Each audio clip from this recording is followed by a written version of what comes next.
Hi అండి, అందరికీ నమస్కారం. Welcome back to my channel. And ఈరోజు రెసిపీలోకి వెళ్ళినట్టు ఇది సూపర్ టేస్టీ ఫెస్టివల్ స్టైల్ కజ్జికాయలు. ముందుగా దీనికోసం ఒక బౌల్ తీసుకోవాలి. బౌల్లో ఒక కప్ మైదా పిండి, అలాగే ఒక కప్ గోధుమ పిండిని యాడ్ చేసుకోవాలి. ఈ విధంగా యాడ్ చేసుకున్న తర్వాత ఇందులో 1 టేబుల్ స్పూన్ ఉప్పుని యాడ్ చేసుకొని ఈ మూడు బాగా కలిసేంత వరకు మిక్స్ చేసుకోవాలి. ఇవన్నీ బాగా మిక్స్ అయిన తర్వాత బాగా హీట్గా ఉన్నటువంటి ఆయిల్ని ఒక గరిటె తీసుకొని ఈ విధంగా బాగా మిక్స్ చేసుకొని ఉండలు ఏవి కూడా లేకుండా బాగా మిక్స్ చేసుకోవాలి. ఈ విధంగా బాగా కలుపుకున్న తర్వాత ఇందులో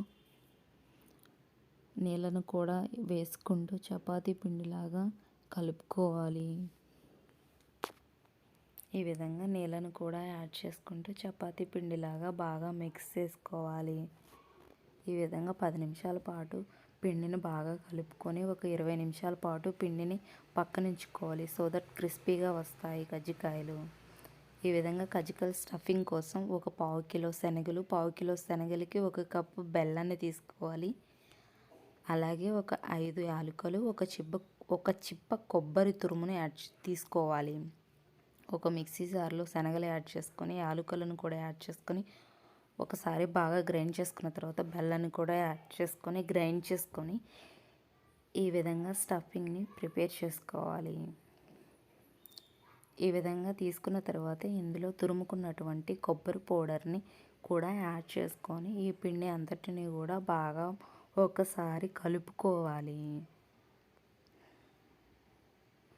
ఈ విధంగా ఒకసారి బాగా కలుపుకున్న తర్వాత ముందుగా మనం ప్రిపేర్ చేసి పెట్టుకున్నటువంటి చపాతీ పిండిని చిన్న చిన్న బాల్స్గా డివైడ్ చేసుకొని ఉండలుగా ప్రిపేర్ చేసుకోవాలి. చూస్తున్నారు కదా, ఈ సైజులో తీసుకోవాలి. ఈ విధంగా తీసుకొని అన్నిటినీ కూడాను రౌండ్గా చేసుకోవాలి. ఈ విధంగా అన్ని రౌండ్గా చేసుకున్న తర్వాత ఇవి చపాతీలుగా ప్రిపేర్ చేసుకోవాలి. పొడిపిండిని చల్లుకుంటూ పలుచని చపాతీల లెక్క ప్రిపేర్ చేసుకోవాలి. ఈ విధంగా పలచగా చపాతీలన్నిటినీ కూడాను ప్రిపేర్ చేసుకోవాలి పొడిపిండి చల్లుకుంటూ.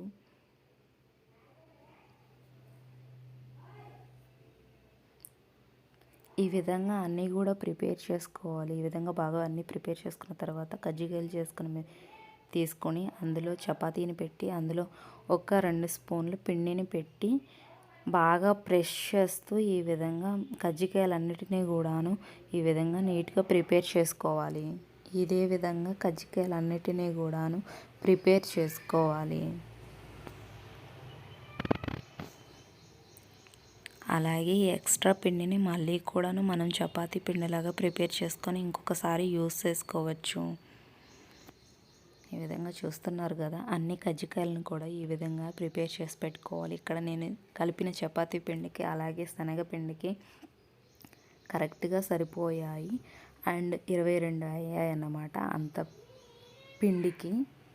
ఈ విధంగా అన్నీ కూడాను మంచిగా నీట్గా పగుళ్ళు అనేవి ఎక్కడా కూడా లేకుండా చూసుకోవాలి. సో దట్ అలా చేసుకోవడం వల్ల పగుళ్ళు అనేవి వస్తే మనం నూనెలో వేయగానే అవి చిట్లిపోతాయి. ఈ విధంగా ఒక ప్యాన్ పెట్టుకొని అందులో ఆయిల్ యాడ్ చేసుకొని ఆయిల్ బాగా హీట్ అయిన తర్వాత మనం ప్రిపేర్ చేసి పెట్టుకున్నటువంటి కజ్జికాయలు ఏవైతే ఉంటాయో అవి ఒక్కొక్కటిగానే యాడ్ చేసుకొని ఫ్రై చేసుకోవాలి.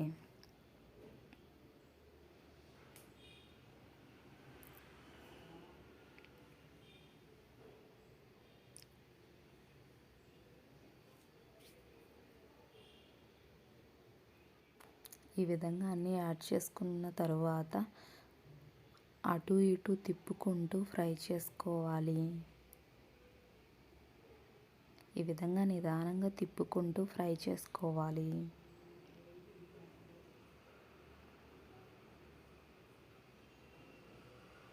ఈ విధంగా అటు ఇటు తిప్పుకుంటూ ఈవెన్గా మంచి రంగు వచ్చేంత వరకు కూడాను ఫ్రై చేసుకోవాలి.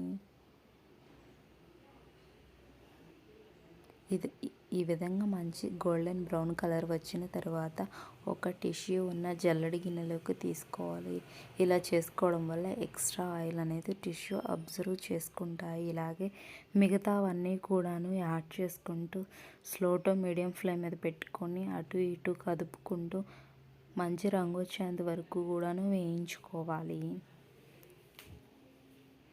ఈ ఈ విధంగా అన్నీ కూడా వేయించుకొని తీసేసుకుంటే ఎంతో టేస్టీగా ఉండేటువంటి కజ్జికాయలు అనేవి రెడీ అయిపోతాయి. ఇలాగా ఒకసారి ట్రై చేసి చూడండి. అలాగే ఈ వీడియో కనుక మీకు నచ్చినట్టయితే లైక్ చేయండి, షేర్ చేయండి, కామెంట్ చేయండి, సబ్స్క్రైబ్ చేసుకోండి.